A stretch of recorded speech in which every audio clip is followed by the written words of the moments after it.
จิตดวงนี้เป็นผู้ที่เป็นผู้ที่รู้อารมณ์นั้นแต่ตัวที่รู้สึกว่ามันทรมานหรือมันเจ็บมันทุกข์เนี่ยก็เป็นตัวเวทนาที่อยู่ในจิตนี้ที่อยู่ในจักขุกายวิญญาณจิตแล้วก็อยู่ในวิถีทั้งหมดที่จะรู้เวทนาตัวนี้รู้เจ็บเนี่ยรู้เจ็บรู้สุขทางกายเจ็บทางกายเนี่ยก็จะมีวิถีที่เป็นไปในชุดของเขาเนี่ย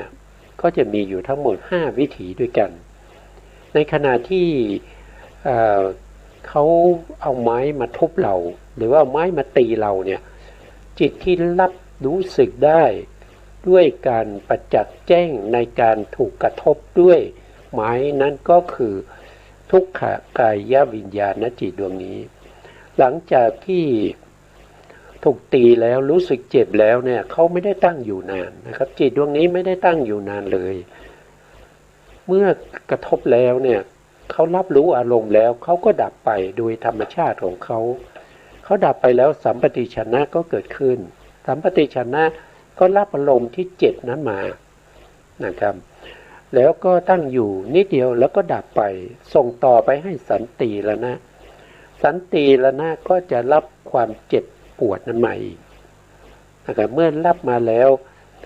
สันติแล้วนะก็ไต่สวนถึงอารมณ์ที่ถูกกระทบแล้วก็เจ็บนั้นนะเสร็จแล้วสันติแล้วนะก็ดับไปพอดับไปแล้วมโนทวาราวชนะจิตนะมโนทวาราวชนะจิตซึ่งเป็นกิริยานะครับไม่ใช่เป็นผลนะไม่ใช่เป็นผลของอกุศลนะครับแต่เขาเป็นกิริยาเขาจะรับอารมณ์ต่อจากสันติแล้วนะดวงนี้สันติแล้วนะนี่เป็นผลของอกุศลวิบากทำหน้าที่ในการไต่สวนอารมณ์ก็คือไต่สวนในอารมณ์ที่รู้สึกเป็นทุกข์ทุกข์ทางกายนะแต่แล้วเขาก็ดับไปส่งต่อไปให้โวทัพพนะโวทัพพนะนี่แหละแต่จิตที่ทำหน้าที่โวทัพพนะก็คือมโนทวาราวชนะจิตเมื่อมโนทวาราวชนะจิตเกิดขึ้นมารับอารมณ์ต่อจากสันติแล้วนะก็จะทำการตัดสินอารมณ์เมื่อตัดสินอารมณ์แล้วว่าอารมณ์นี้เป็นอารมณ์ที่เป็นอารมณ์ที่มีกำลังมากหรือว่าเป็นอารมณ์ที่มีกำลังน้อยเป็นอกุศลนะครับแล้วมโนทวาราวชนะจิตนี้ก็ยังมีหน้าที่ในการที่จะทำหน้าที่โยนิโสหรือโยนิโสอีกทีหนึ่งเมื่อเขาทำหน้าที่โยนิโสเขาก็ดับไปจิตที่จะเกิดต่อก็จะเป็นมหากุศลเป็นมหากุศลก็จะมีอยู่8ดวงนะแต่ถ้าเขาทำหน้าที่อโยนิโสส่วนมากก็จะเป็นอโยนิโสโดยปกติปุถุชนเราทั่วไปก็จะเป็นอโยนิโสพอเป็นอโยนิโสจิตที่จะเกิดต่อก็จะเป็นอกุศลจิตดวงใดดวงหนึ่งใน12ดวงนี้ใน12ดวงนี้ดวงใดดวงหนึ่งเกิดขึ้นทำหน้าที่ชวนะเกิดดับอยู่อย่างนี้7ครั้งเกิดดับอยู่อย่างนี้7ครั้งหลังจากนั้นถ้าเป็นอารมณ์ที่มีกำลังมากก็จะมีจิตที่มาทำหน้าที่ตถาลัมมนะจิตที่ทำหน้าที่ตถาลัมมนะของพวกที่ก็ต้องแบ่งเป็นภพภูมิถ้าเป็นอบายเนี่ยก็จะมีอยู่มีอยู่3ดวงด้วยกันนะครับก็คือสันติละนะอกุศลวิบากสันติละนะกุศลวิบากที่เป็นอุเบกขานะครับแล้วก็สันติละนะกุศลวิบากที่เป็นสมนัต3ดวงนี้จะทำหน้าที่ตถาลัมมนะต่อจากชวนะไม่ว่าจะเป็นอกุศลหรือว่าเป็นมหากุศลแล้วก็ดับไปอันนี้คือวิถีชุดที่1ที่รับอารมณ์ที่เป็นทุกข์รู้สึกได้ด้วยกายประสาทถูกเขาตีถูกเขาแทงหรือว่าเจ็บไข้ได้ป่วยอะไรพวกนี้ก็รับมาทางนี้พอรับมาแล้วเนี่ยวิถีทางกายวิญญาณนะครับเขาเรียกว่ากายทวารวิถี ดับลงแล้วเนี่ยก็เกิดภวังค์ขึ้นภวังค์ก็จะมีมากหรือน้อยก็แล้วแต่นะครับบางทีก็อาจจะมีหลายพันหลายหมื่นหลายแสนดวงนะครับเกิดขึ้นแล้วดับไปเป็นภวังคจิตนะแล้วภวังคจิตดวงสุดท้ายดับแล้วก็จะขึ้นสู่วิถีทางมโนทวารเรียกว่าเป็นอาติตะขหานาวิถีก็รับเอาความทุกข์ทรมานนั้นมาอีกทีนี้ทุกข์ทางกายในวิถีแรกแล้วก็ไปทางใจก็เป็นทุกข์เหมือนกันก็เป็นทุกข์ทางใจเป็นทุกข์ทางใจที่มีเหตุมาจากผลของกรรมที่ถูกตีเพราะในอดีตเคยไปทำร้ายผู้อื่นไว้พอมาเกิดแล้วในประวัติการก็ถูกเขาตีถูกเขาแทงถูกเขายิงหรือว่าถูกเขาชกนะครับเมื่ออติตะขหานาภวังวิถีอติตะขหานาวิถีรับอารมณ์ที่เป็นทุกข์ต่อมาจากกายทวารวิถีแล้วเขาก็เกิดขึ้นแล้วมีชวนะ7ขนาดแล้วเขาก็ดับไปก็ส่งต่อไปในวิถีต่อไปก็เรียกว่าเป็นสมุหะฆานาวิถีก็รับเอาความเจ็บปวดนั้นมาเหมือนกันเมื่อมาสมุหะฆานาวิถีเนี่ยเขาก็จะทำหน้าที่ในการที่จะรวบรวมเพราะว่าการที่กายทวารวิถีที่รับมาเนี่ยเขาจะรับมาเป็นเขาไม่ได้รับมาเป็นบัญญัติเนี่ยเขารับมาเป็นปรมัตถ์เพราะเนี่ยปรมัตถ์ที่เขารับมาเนี่ยมันจะวิถีหนึ่งมันรับมาแค่นิดเดียวมันต้องหลายวิถีรวมกันหลายวิถีรวมกันหมุนวนอยู่อย่างนี้หลายรอบหลายพันรอบนะครับถึงจะรู้ได้ว่าโอ้เราถูกตีเราถูกยิงเราถูกชกใช่ไหมถึงจะรู้ได้ถ้ามีวิถีเดียวเนี่ยจะไม่รู้ได้จะไม่สามารถที่ถอดรหัสออกมาว่าที่เจ็บเนี่ยเพราะอะไรเขาตีหรือว่าเราโดนแทงหรือว่าโดนยิงหรือว่าอะไรเนี่ยไม่สามารถรู้ได้เพราะวิถีประมวลภาพไม่ได้เพราะในขณะที่ประมวลภาพของวิถีมาเนี่ยจิตเกิดดับไปมากมายเขาบอกว่าดีดนิ้วมือ1ครั้งนะครับดีดนิ้วมือ1ครั้งดีดนิ้วมือ1ครั้งเนี่ยจิตนี้เกิดดับไปตั้งแสนโกฏเพราะนั้นวิถีที่หมุนเวียนกันไปอย่างนี้มากมายกว่าจะรู้ได้ว่ารู้เป็นเรื่องเป็นราวใช่ไหมครับรู้เป็นเรื่องเป็นราวว่าใครทำอะไรที่ไหนเมื่อไหร่ทำด้วยวิธีไหนใช้อะไรทำอย่างเงี้ยเขาตีเราใช้อะไรใช้ไม้ใช้ฝ่ามือใช้ก้อนดินใช้มีดใช้อะไรแทนก็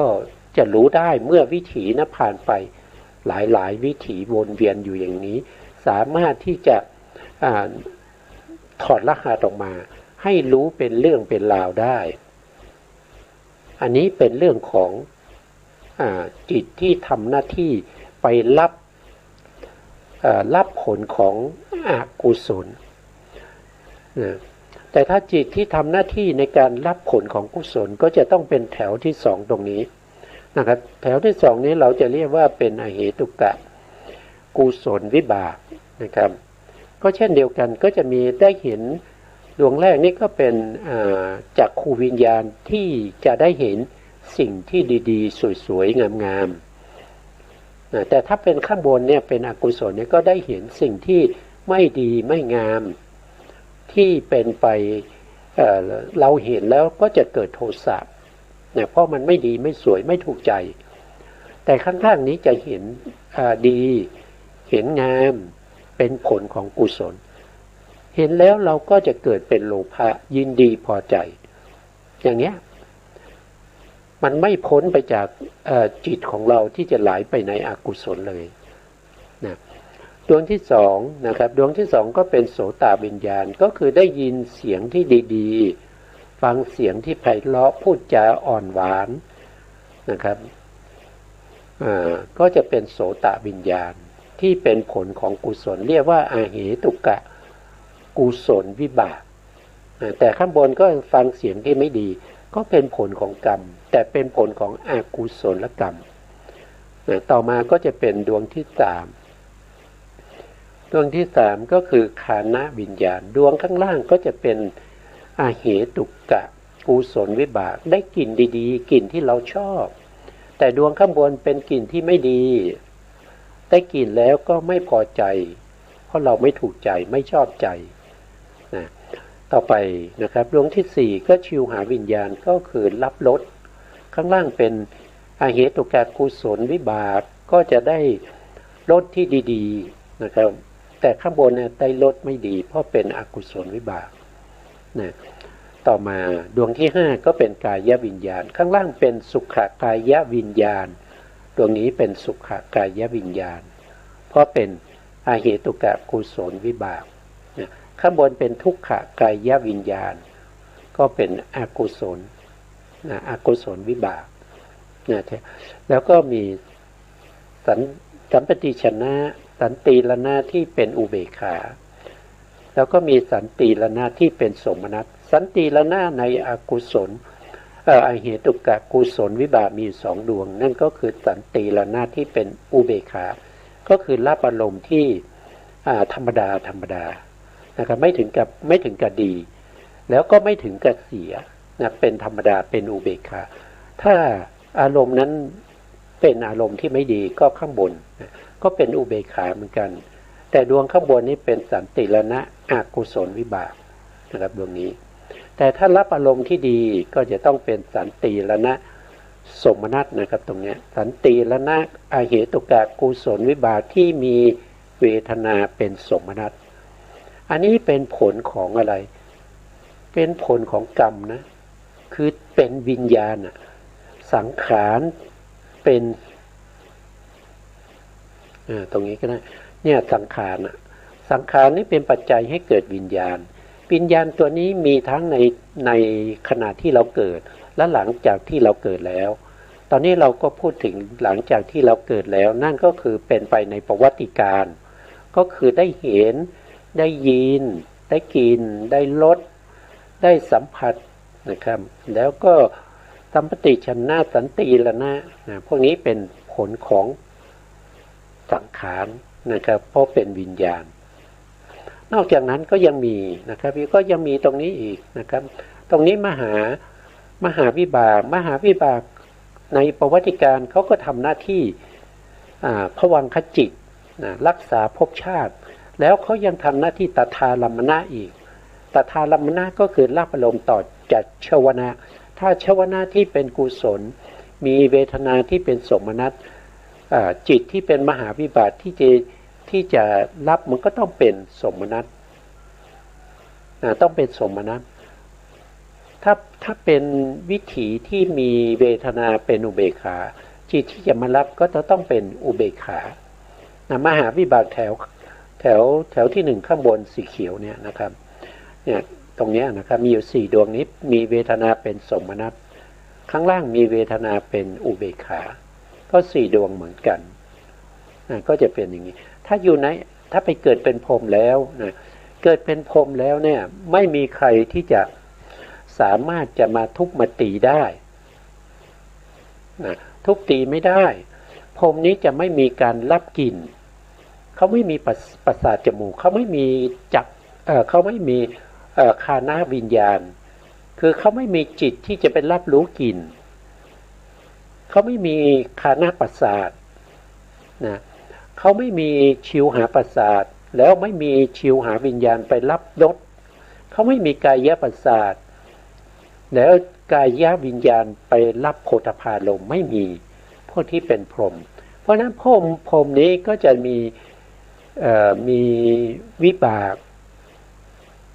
ได้อยู่เท่าไหร่นะก็จะมีตรงนี้5ใช่ไหมครับเป็นรูปาวจรวิบากสีเขียวตรงเนี้ย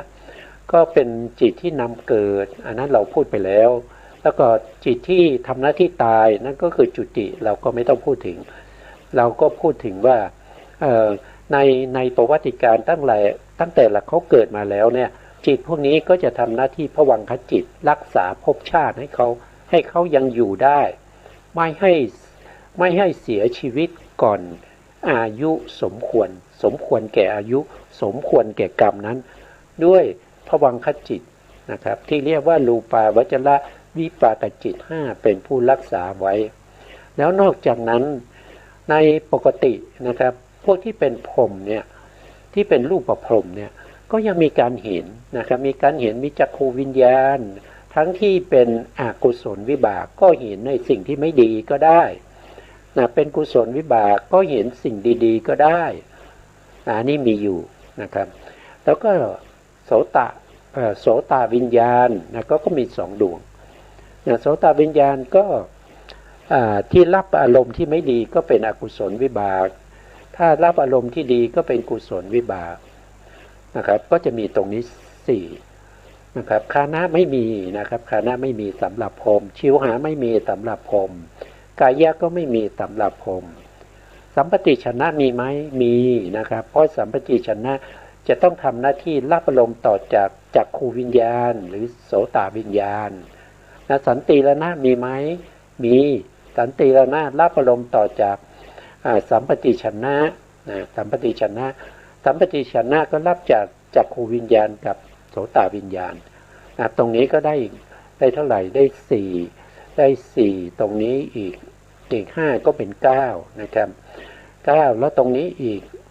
5นะครับก็เป็นเท่าไหร่เป็น14เพราะฉะนั้นพวกที่เป็นพรหมเนี่ยนะครับสังขารเป็นปัจจัยให้เกิดวิญญาณในประวัติการเนี่ยก็จะมีวิญญาณที่เกิดในประวัติการเนี่ย14ดวงด้วยกันนะครับ14ดวงด้วยกันนะ14ดวงนะครับก็คือรูปาวจรจิต15นะแล้วก็จักขูวิญญาณจิต2ก็เป็น5ก็เป็น7นะครับแล้วก็โสตวิญญาณจิต2 7ก็เป็น9นะครับ9แล้วก็สัมปติชนะจิตอีก2ก็เป็น11บวกกับสันติรณจิตอีก3ก็เป็น14นะครับเขามี14ดวงถ้าเป็นพวกพรหมที่เป็นรูปประพรหมนะครับที่เป็นรูปประพรหมจำได้นะครับจำได้นะครับก็คือพวกที่เขาเกิดอยู่ตรงนี้นะเขาได้รับผลของสังขารนะครับเขาได้รับผลของสังขารมีจิตที่ส่งผลนะครับเป็นผลของสังขารที่เป็นวิญญาณเนี่ยมีอยู่14ดวงด้วยกัน14ดวงก็คือพวกพรหมที่เป็นรูปประพรหมก็คือพวกนี้ที่อยู่ในปฐมฌานทุติยฌานนะครับตติยฌานแล้วก็จตุทัชฌานรวมแล้วก็จะเป็นทั้งหมดอยู่ยกเว้นดวงนี้นะครับทั้งหมดเนี่ยมีอยู่16ภพภูมิด้วยกันแต่เว้นอสันออกไป1ภูมิก็จะเหลืออยู่15ภูมินี้ก็จะรับผลของเจตผมของอะไรสังขารนะครับลืมประสาทไม่ค่อยดีนะครับผลของสังขารนะครับตรงนี้นะครับสังขารเนี่ยสังขารเนี่ยนะครับสังขารเป็นปัจจัยให้เกิดวิญญาณในประวัติการพวกที่เป็นรูปภูมิจำนวน15ภูมินะรับสังขารที่เป็นวิญญาณสังขารส่งผลให้เป็นวิญญาณมีอยู่ทั้งหมด14ดวงด้วยกันนะครับแต่ถ้าเป็นรูปภูมิก็จะอยู่ข้างบนเนี่ยอยู่ตรงเนี้ยนะครับก็จะมีอากาสานัญจายตนะภูมิวิญญาณัญจายตนะภูมิอากิญจัญญายตนะภูมิเนวสัญญานาสัญญายตนะภูมิมีอยู่4ภูมิใน4ภูมินี้ก็จะมีพวกที่เป็นบุคคลที่เราเรียกว่าเป็นอรูปพรหมอยู่ในนี้มากมายนะครับจะอยู่อากาสาอาจจะหลายร้อยหลายพันนะวิญญาณัญจายตนะภูมิก็หลายร้อยหลายพันหรือว่าเป็นหมื่นเป็นแสนเราก็ไม่รู้นะหรือว่าจะอยู่ในภูมิที่เป็นอากิญจัญญานี่ก็มากมายในเนวสัญญาตรงนี้อาจจะน้อยหน่อยนะครับอาจจะมีไม่มากนะครับเพราะเป็นฌานที่สูงที่สุดนะครับแล้วทีนี้ในประวัติการเนี่ยเขา เขาได้อะไรเป็นผลเขาได้แค่4ดวงนี้นะครับก็คือรูปาวจรวิบากนะครับ4ดวงนะครับทำหน้าที่ภวังคจิตเท่านั้นเองนะเขาทำหน้าที่ภวังคจิตคือรักษาภพชาติของความเป็นรูปประภูมิเอาไว้ก็จะมีอยู่4ดวงนะทีนี้ถ้ามาเป็นมนุษย์นะมาเป็นมนุษย์นี่มันได้มากด้วยนะมาเป็นมนุษย์นี่ก็จะได้ทั้งที่เป็นอกุศลวิบากนะครับแล้วก็เป็นอเหตุกากุศลวิบากรวมกันแล้วก็มีอยู่15ดวง15ดวงแล้วก็มารวมกับมหาวิบากตรงนี้อีกนะมหาวิบากอีก8นะครับ15ก็เป็น23ดวงนะครับให้ผลนะสังขารให้ผลมาเป็นวิญญาณในประวัติการนะครับก็เป็นเท่าไหร่23นะ23ดวงด้วยกันทำหน้าที่ทั้งที่เป็นการเห็นการได้ยินการได้กลิ่นการ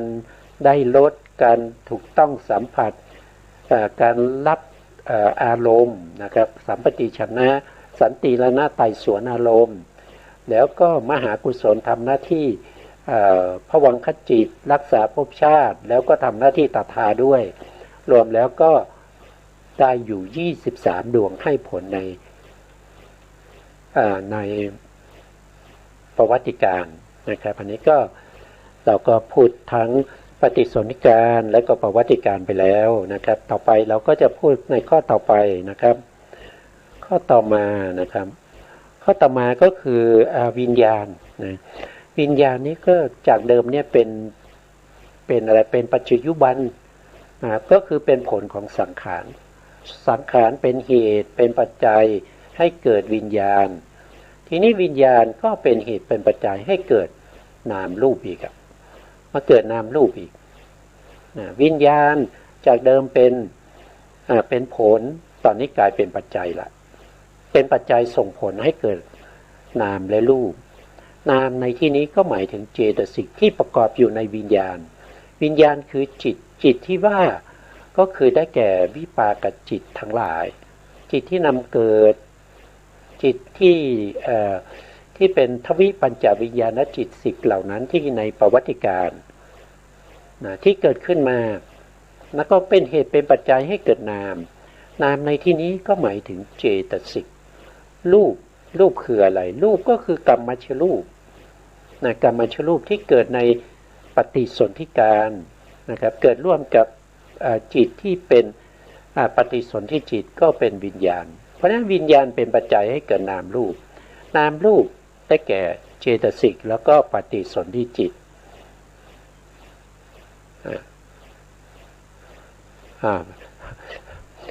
วิญญาณเป็นปฏิสนธิจิตให้เป็นนามก็คือเจตสิกแล้วก็รูปก็คือกรรมชรูปในปฏิสนธิการก็จะเป็นอย่างนี้แล้วก็ในประวัติการอีกในประวัติการเนี่ยวิญญาณนะครับวิญญาณก็เป็นเหตุเป็นปัจจัยให้เกิดจิตตชรูป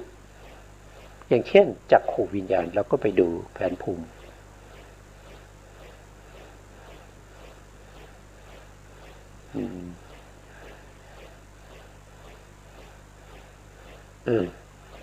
เราก็มาดูในประวัติการในประวัติการจิตที่เกิดก็คือได้แก่จักขุวิญญาณอย่างเงี้ยการเห็นใช่ไหมครับในการเห็นเนี่ยก็จะมีเจตสิกประกอบอยู่ในนี้ด้วยนะครับ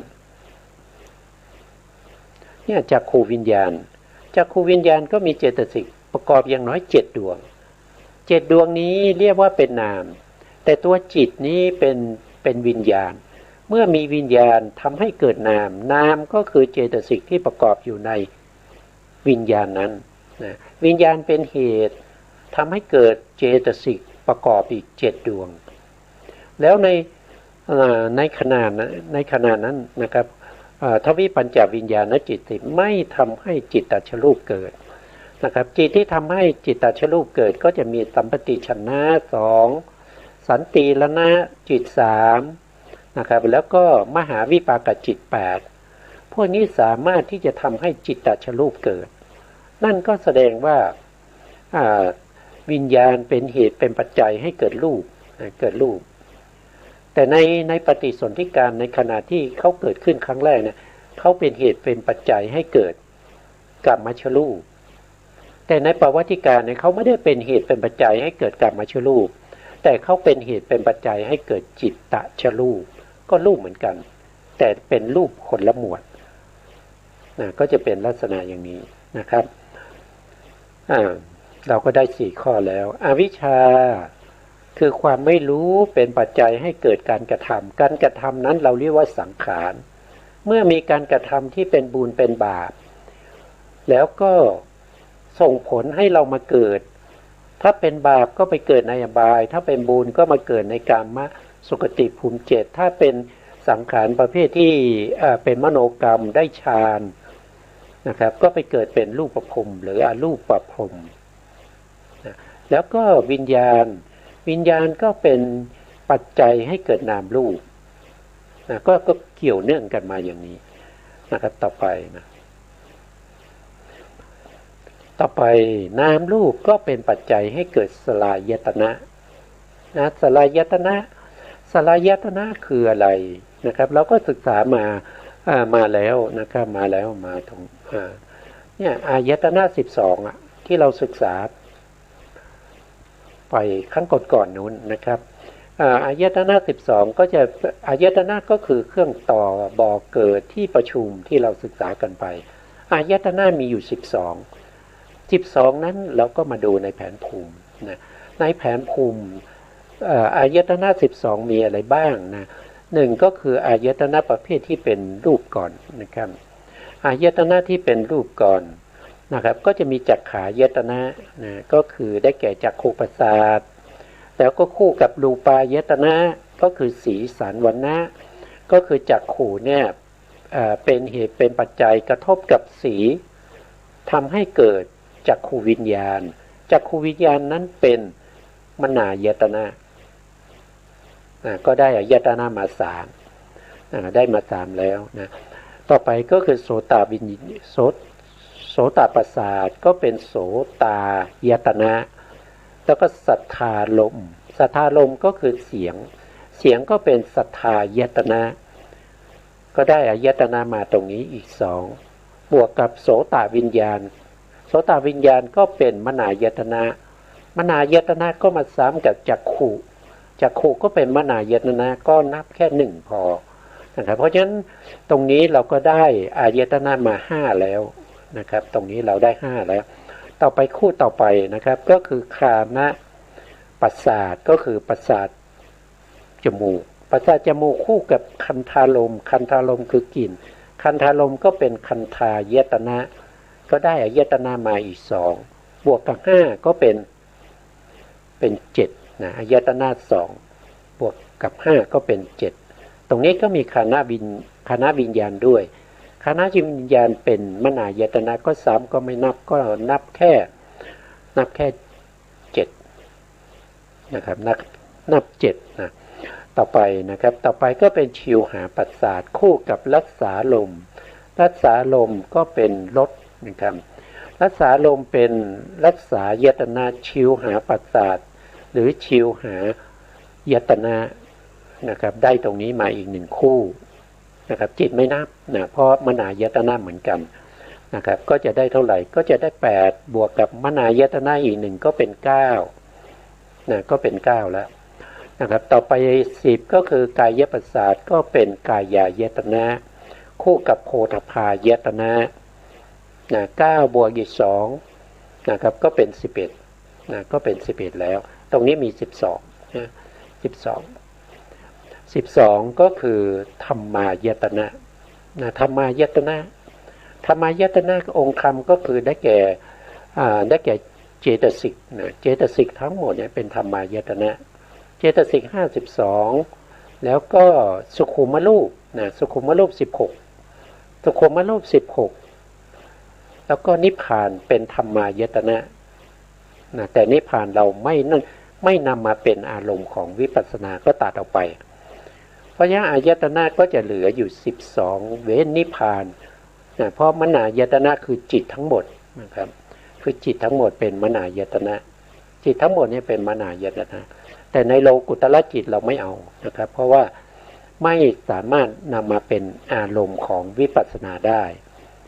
เว้นมรรคเว้นผลแล้วก็นิพพานไม่เป็นอารมณ์ของวิปัสสนาก็เว้นออกไป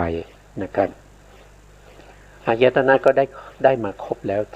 12นะครับทีนี้เรากลับมาดูสลายตนะตรงนี้สลายตนะตรงนี้ก็คือมาจากนามกับรูปนามก็คือได้แก่เจตสิกเจตสิกเมื่อตะกี้ผมได้พูดไปว่าเจตสิกเนี่ยที่เรียกว่านามเนี่ยเขาเป็นธรรมายตนะใช่ไหมเขาเป็นธรรมายตนะแล้วก็รูปนะครับรูปตรงนี้เราก็เอาเฉพาะโอลาลิกรูป12ที่เป็นอายตนะนะครับตรงนี้ก็เป็นอายตนะธรรมายตนะกับอายตนะนะครับก็ที่อยู่ในภายในเราก็จะเป็นสลายตนะนามรูปก็เป็นปัจจัยให้เกิดสลายตนะก็คือเจตสิกเป็นธรรมายตนะนะครับรูปก็คือได้แก่โอลาลิกรูป12เป็นโอลาลิกายตนะแล้วก็สุขุมรูปอีก16ก็เป็นธรรมายตนะเพราะฉะนั้นนามรูปจึงเป็นเหตุเป็นปัจจัยให้เกิดสลายตนะทวนอีกทีนะครับอวิชชาเป็นเหตุเป็นปัจจัยให้เกิดสังขารเพราะความไม่รู้เราจึงทำกรรมที่เป็นบุญบ้างบาปบ้างเมื่อทำกรรมแล้วก็ทำให้เราต้องไปเกิดในภพภูมิต่างๆตามสมควรนั่นก็คือไปเกิดในอบายด้วยอกุศลที่เป็นบุญญาภิสังขาร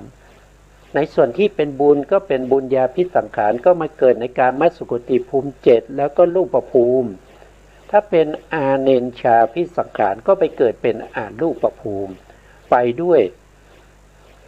ตัวเจตนาตัวกรรมที่อยู่ในสังขารนี้ตัวที่เกิดจริงๆเรียกว่าเป็นวิญญาณก็คือจิตที่ไปเกิดในภพภูมิต่างๆจิตดวงแรกนั้นแหละเราเรียกว่าเป็นวิญญาณแล้วก็จิตที่เป็นผลของกรรมที่เกิดในประวัติการนั้นก็คือเป็นวิญญาณเหมือนกันนะครับแล้ววิญญาณนี้ก็ส่งผลให้มาเป็นเจตสิกที่ประกอบอยู่ในวิญญาณนั้นในจิตนั้น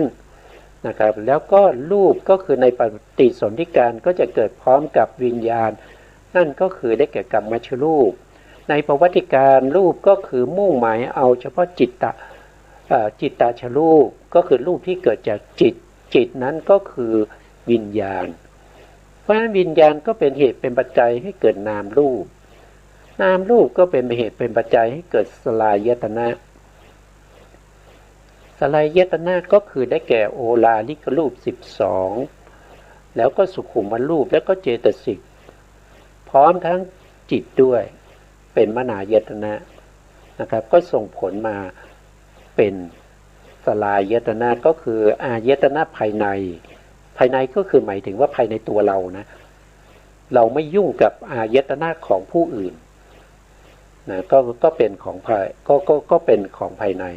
ทีนี้ของภายในเนี่ยมันมีอยู่2ในนะครับมีตรงนี้อีกในหนึ่งนะครับตรงนี้เนี่ยถ้าเราพูดถึงสลายตนะจริงๆตรงนี้นะครับเราก็จะพูดเฉพาะตรงนี้นะครับก็คือจักขายตนะโสตายตนะคานายตนะชิวหายตนะกายายตนะอันนี้เรียกว่าเป็นอายตนะภายในแล้วก็มีมนายตนะก็คือจิตทั้งหมดเพราะฉะนั้นมนายตนะหรือสลายตนะก็จะมีอยู่6นะครับในนี้นะในที่พูดถึงสลายตนะเนี่ยเป็นอายตนะภายในนะครับก็คืออายตนะ6นั่นเองอายตนะ6ก็คือได้แก่จักขายตนะโสตายตนะคานายตนะชิวหายตนะกายายตนะแล้วก็มนายตนะเป็นอะไรเป็นผลของนามและรูปเป็นผลของนามและรูป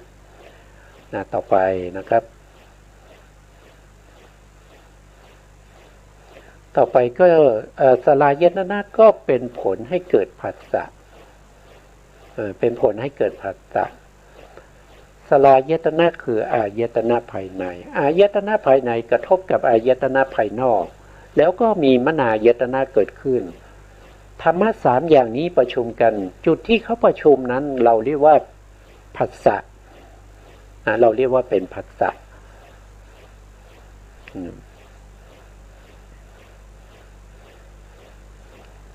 ก็จะเป็น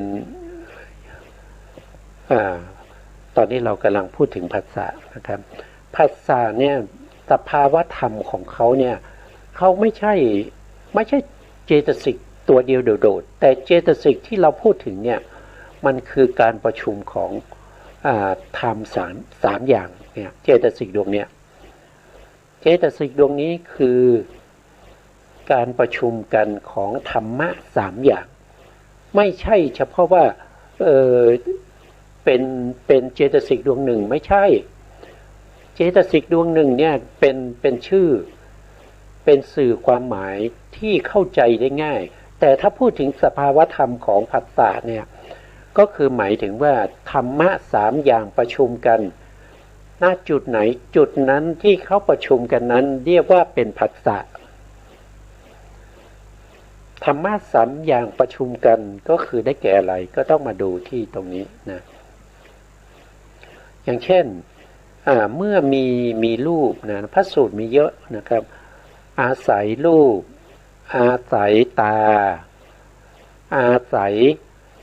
จักขุวิญญาณจึงเกิดผัสสะนะท่านก็บอกว่าอย่างนี้นะครับจึงเกิดเป็นผัสสะอันนั้นคือผัสสะตัวที่หนึ่งที่เกิดทางตาพอเกิดทางตาที่เกิดทางจักขุเนี่ยเราก็จะเติมคำว่าจักขุสัมผัสสะจักขุสัมผัสสะก็คือ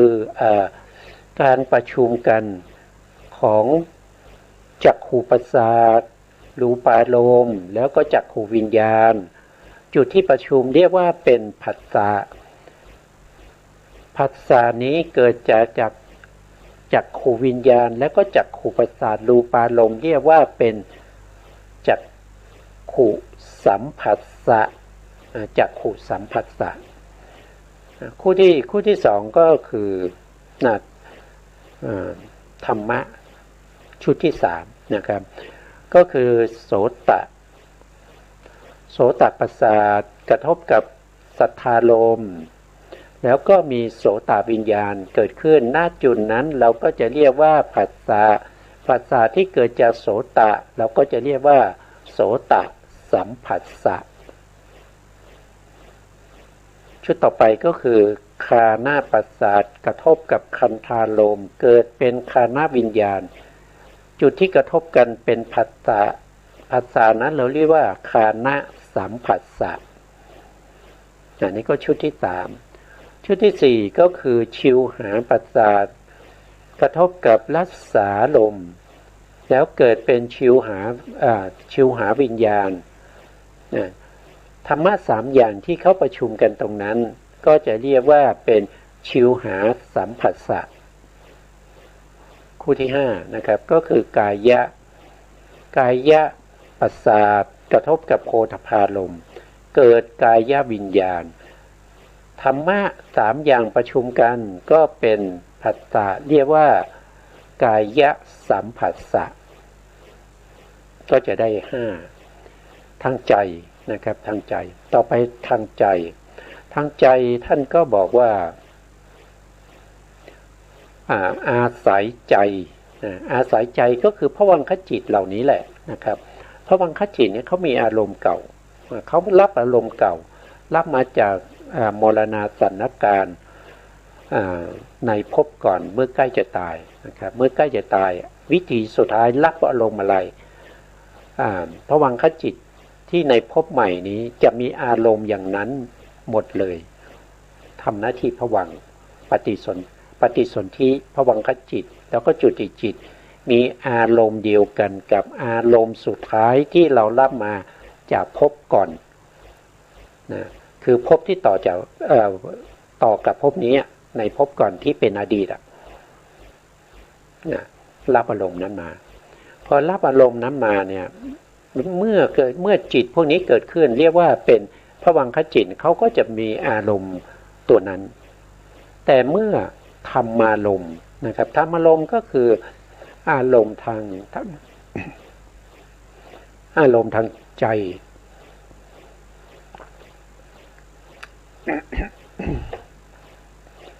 ก็คืออารมณ์ทางใจอารมณ์ทางใจคืออะไรก็คือการนึกคิดคือไม่ได้เห็นด้วยตาไม่ได้ยินด้วยหูไม่ได้ดมกลิ่นด้วยจมูกไม่ได้ลิ้มรสด้วยลิ้นไม่ได้กระทบสัมผัสแต่นึกคิดนึกถึงเพื่อนนึกถึงอาหารที่ทานไปแล้วอร่อยดีนะครับนึกถึงเสียงเพลงในขณะนั้นเราไม่ได้ฟังหรอกแต่เรานึกถึงเสียงเพลงที่เราชอบเรานึกถึงกลิ่นที่เราชอบขณะนั้นเราไม่ได้ดมกลิ่นนั้นแต่เรานึกถึงกลิ่นที่เราเคยชอบเราชอบกลิ่นไหนเราก็นึกถึงกลิ่นนั้นได้เราทานอาหารฉันบิณฑบาต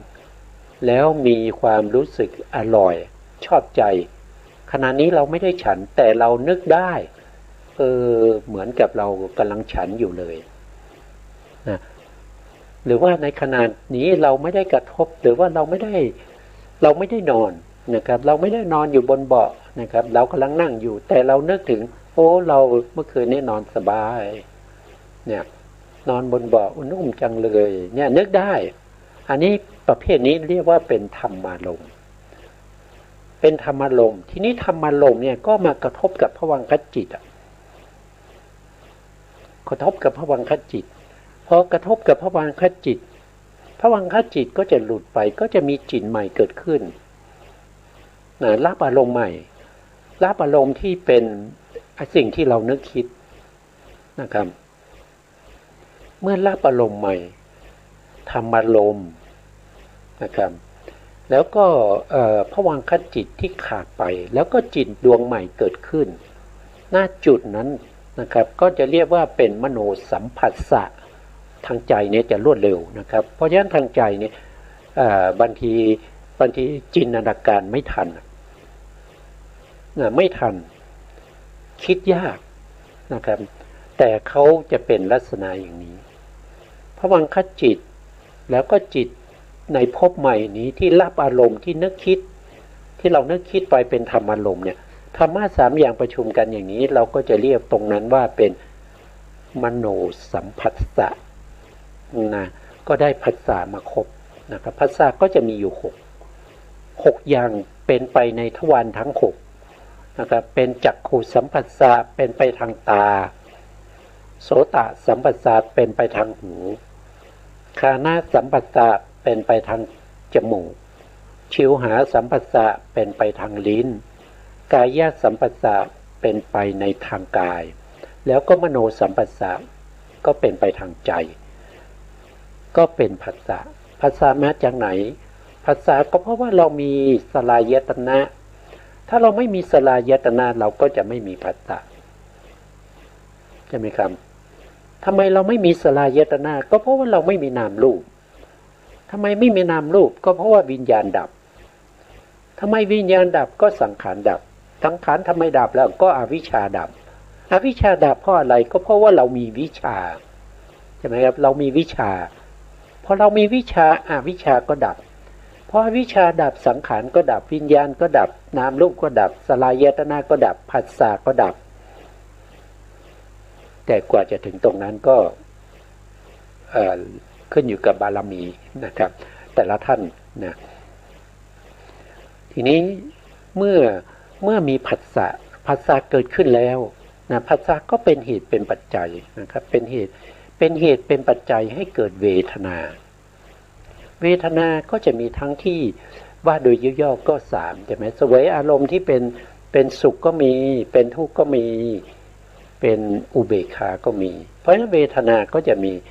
มีทั้งสุขทั้งทุกข์แล้วก็เฉยๆอุเบกขาเวทนาเกิดขึ้นเพราะอะไรก็เกิดขึ้นเพราะว่าผัสสะนั่นเองเพราะผัสสะเป็นปัจจัยจึงเกิดเวทนาเพราะมีการกระทบระหว่างรูปหรือทวารทั้ง6 นะครับกระทบกับอารมณ์แล้วก็เกิดเป็นจิตจึงทำให้มีผัสสะตัวนั้นก็เป็นเหตุเป็นปัจจัยให้เกิดเวทนามีเวทนาเพราะมีผัสสะมีเพราะมีสลายตนะอย่างเงี้ยมีสลายตนะเพราะว่ามีนามรูปเพราะมาจากวิญญาณมาจากการกระทำสังขารมาจากอวิชชาถ้าเราดับอวิชชาได้ทำอวิชชาให้เป็นปัญญาก็คือดับอวิชชาเพราะอวิชชาเปลี่ยนสภาพเป็นปัญญาสังขารก็ดับวิญญาณก็ดับนามรูปก็ดับสลายตนะก็ดับผัสสะก็ดับเวทนาก็ดับนะก็จะเป็นธรรมะที่สืบเนื่องกันด้วยเหตุด้วยผลด้วยปัจจัยนะทีนี้ก็ต่อไปถ้ามีเวทนาแล้วก็มีตัณหาเพราะเวทนาเป็นปัจจัยให้เกิดตัณหาก็คือความยินดีติดใจเป็นอาสาทะในรูปรสกลิ่นเสียงสัมผัสการนึกคิดต่างๆแล้วก็เข้าไปยินดีพอใจติดแล้วก็ชอบใจยึดมาเป็นของตัวไม่ยอมแบ่งปันนะครับเป็นของตัวเองอันนี้คือตัณหาตัณหาจะติดทุกอย่างนะครับติดทุกสิ่งทุกอย่างแต่ตัณหาไม่สามารถที่จะยินดีพอใจในมรรคในผลในนิพพานตัณหาจะกลัวที่สุดนั่นก็คือกลัวโสดาปัตติมรรคสกทาคามีมรรคอนาคามีมรรคอรหันตมรรคตัณหาไม่ชอบตัณหาไม่ชอบนิพพานแต่ตัณหาชอบทุกอย่างสำหรับคนที่ยังไม่มีนิพพานเป็นอารมณ์ตัณหาจะไปเข้าไปยึดไปเกาะทั้งหมดไม่ว่าจะเป็นกามตัณหาภาวะตัณหาวิภาวะตัณหานะครับยึดติดทั้งหมดทุกสิ่งทุกอย่างเป็นอารมณ์ของตัณหาแล้วก็ยึดไว้ไม่ยอมปล่อยจึงทำให้เกิดเป็นอุปทานนะครับก็คงต่อไม่ได้นะครับดูเวลาแล้วก็เวลาจะหมดนะครับเพราะฉะนั้นเราก็เอาไว้แค่ตรงที่เป็นตัณหานะครับเพราะว่าเรื่องของปฏิจจสมุปบาทนี่เป็นธรรมที่ลึกซึ้งนะครับเป็นธรรมที่พระพุทธองค์ใช้ในการพิจารณาในคืนสุดท้ายที่ใต้ต้นโพนะครับแล้วก็คืนวันวิสาขะแล้วก็ได้ตรัสรู้เป็นพระพุทธเจ้านะครับก็ด้วยปฏิจจสมุปบาทแต่ปฏิจจสมุปบาทที่พระพุทธองค์พิจารณาไม่เหมือนกับตรงนี้ที่พระพุทธองค์พิจารณาจะพิสดารมากนะครับมีเรื่องของอำนาจปัจจัยเข้ามาเกี่ยวข้องด้วย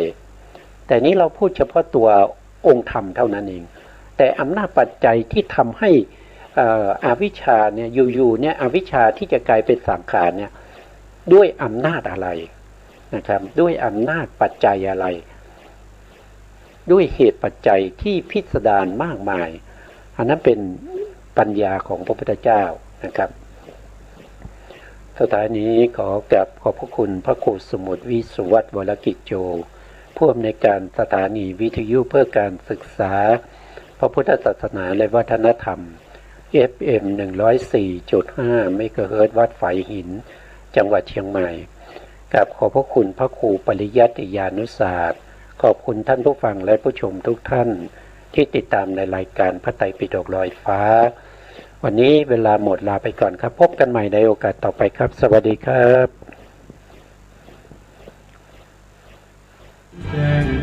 บ